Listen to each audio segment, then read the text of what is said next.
नमस्कार, आप सभी का स्वागत है C10 न्यूज पर। मैं हूं आपके साथ काजल सिंह। यूपी में महिलाओं के खिलाफ क्राइम का ग्राफ लगातार बढ़ रहा है। पुलिस प्रशासन भले ही महिला सुरक्षा के लाख दावे कर ले, लेकिन जमीनी हकीकत सच से काफी परे है। महिलाएं तो छोड़िए, अब नाबालिग और मासूम बच्चियां भी गैंगरेप का शिकार हो रही हैं। कृष्णनगरी मथुरा में गैंगरेप पीड़िता के बाद अब आरोपी पीड़िता की बड़ी बहन को केस वापस लेने का दबाव बनाकर गैंगरेप की धमकी दे रहा है, जिसके बाद पीड़ित परिवार ने एसएसपी से मदद की गुहार लगाई है। मथुरा को भगवान कृष्ण की नगरी कहते हैं, जहां के कण कण में भगवान कृष्ण बसते हैं और भक्त भी कृष्ण भक्ति में डूबकर रास करते हैं और पूरा माहौल भक्ति में रहता है। लेकिन इन सबसे अलग कृष्ण भगवान के इस शहर में एक नाबालिग लड़की के साथ स्थानीय लोगों ने गैंगरेप की वारदात को अंजाम दिया, जिसकी रिपोर्ट पीड़ित परिवार की तरफ से करने के बाद पुलिस ने एक आरोपी को जेल भेज दिया, जबकि कुछ आरोपी अभी भी फरार हैं। ये आरोपी अब पीड़ित परिवार पर केस को वापस लेने के लिए दबाव बना रहे हैं और केस वापस नहीं लेने पर परिवार की बड़ी बेटी को गैंगरेप की धमकी दे रहे हैं। जी सर, मैं पीड़िता की बहन हूँ जिसके साथ गैंगरेप हुआ था 27 तारीख को। तो सर उसमें मुकदमा भी दर्ज हो गया था और अब उसके घर वाले हैं प्रकाश के, वो आके हमें धमकी देता है, उसका भाई अनिल, कि राजीनामा कर लो। अगर राजीनामा नहीं करोगे तो जैसे तेरे बहन के साथ गैंगरेप हुआ था वही हाल तेरा भी करेंगे हम। वहीं पीड़िता की बड़ी बहन ने आगे कहा कि आरोपी आते जाते उसके माता पिता को परेशान करते हैं, उसके छोटे नाबालिग भाइयों को भी परेशान करते हैं और उसे गैंगरेप की धमकी देते हैं। तो वहीं पीड़िता के पिता का कहना है कि अगर उन्हें इंसाफ नहीं मिला तो वो पूरे परिवार के साथ थाने में ही आत्मदाह कर लेंगे। और मेरे मम्मी पापा जाते हैं ड्यूटी तो उन्हें रास्ते में परेशान करवाते हैं। मेरे भाइयों का निकलना, माँ बाप का निकलना दुश्वार कर दिया है। मैं दुकान पे अकेली रहती हूँ, वहाँ पे लोगों को भेजता है रोज़ दारू पिला पिला के, और खुद आता है धमकी दिलवाता है कि अपना केस वापस ले लो, अगर केस वापस नहीं लोगे तो तुम्हारे साथ भी बलात्कार होगा। सर मैं बहुत परेशान हूँ। मैंने कोतवाली में जाके कंप्लेन दर्ज कराई थी इस बारे में, तो वहाँ पे इंचार्ज साहब बोलते हैं कि जब आपके साथ रेप हो या आपका मर्डर हो तो आप उसकी वीडियो बना के हमें देना।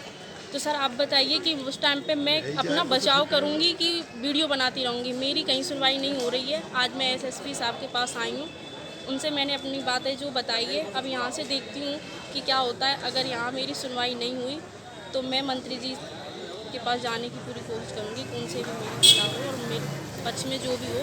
हाथ जोड़ के निवेदन है कि जो मेरे हक की बात है वो मुझे इंसाफ दिलाने की कृपा करें। जिनसे बलात्कार किया मेरी लड़की के संग, उस दिन से मुझे परेशान करके रखा है। अब मैं बताओ क्या करूं? मैं तो सीधा यही एसएसपी ऑफिस में तेल डाल के सब बालकों को लेके मर जाऊंगा। ये बस यही एक रास्ता है। वहीं पीड़ितों को इंसाफ दिलाने के लिए पहुंचे किसान गरीब मजदूर एकता के प्रदेश अध्यक्ष ताराचंद गोस्वामी ने कहा कि यूपी में क्राइम का ग्राफ बढ़ गया है। पुलिस अपना काम ठीक से नहीं कर रही है। आरोपी खुलेआम घूम रहे हैं और समझौता करने का दबाव बना रहे हैं। उन्होंने कहा कि अगर आरोपी खुलेआम धमकी दे रहे हैं तो कहीं ना कहीं ये प्रशासन की भी नाकामी है। पुलिस को फौरन कार्रवाई करते हुए आरोपियों को गिरफ्तार कर जेल भेजना चाहिए। जो लड़की है मेरे बराबर में, नाबालिग है, इसकी 27 अक्टूबर को गैंगरेप किया गया कोतवाली क्षेत्र के अंदर, जो कृष्णा नगर क्षेत्र में आती है। उसके बाद इन लोगों ने वो मकान खाली कर दिया क्योंकि लोग बांधा के रहने वाले हैं, यादव हैं। फिर उसके बाद ये लड़की बड़ी वाली, इन्होंने जन सेवा केंद्र खोला हुआ है रुक्मणी विहार पर, हाईवे के नज़दीक।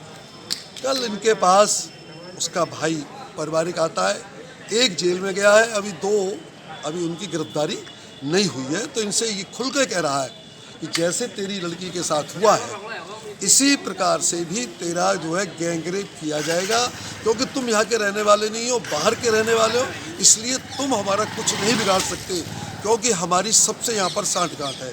तो हम ये कहना चाहते हैं, इस देश में हम यार योगी जी कह रहे हैं कि बेटी पढ़ाओ और बेटी बचाओ, और एक तरफ बेटियों का सरेआम दुष्कर्म किया जा रहा है इस ब्रिज के अंदर में। मैं ये मांग करना चाहता हूँ यहाँ के पुलिस अधिकारियों से कि तुरंत से तुरंत उन लोगों की एफआईआर दर्ज हो और उनको गिरफ्तार किया जाए और उनकी सुरक्षा दी जाए। उसका सुरक्षा का जिम्मेदार कौन है? पुलिस प्रशासन। अब ये सबसे मिल रही है, कह रही है, रो रहे हैं, इसके बाद भी एक का हो गया। भाई एक का क्यों हुआ? जो नाम ज्यादा उनका दोनों को गिरफ्तार कीजिए आप। ये नाबालिग है, ये बालिग है, इसका मतलब ये इनका भी ऐसा ही करेंगे। एक बहुत बड़ी एक दिलेर वाली बात है। यदि प्रशासन की कोई ना कोई कमी है तभी वो व्यक्ति इस तरह की बात कर रहा है उसके घर पर जाके।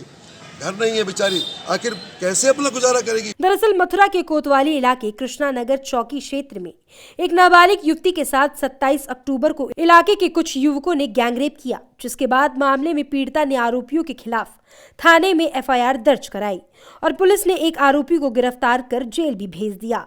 लेकिन आरोपियों के परिजनों को पीड़ित परिवार की तरफ से कार्रवाई नागवार गुजरी।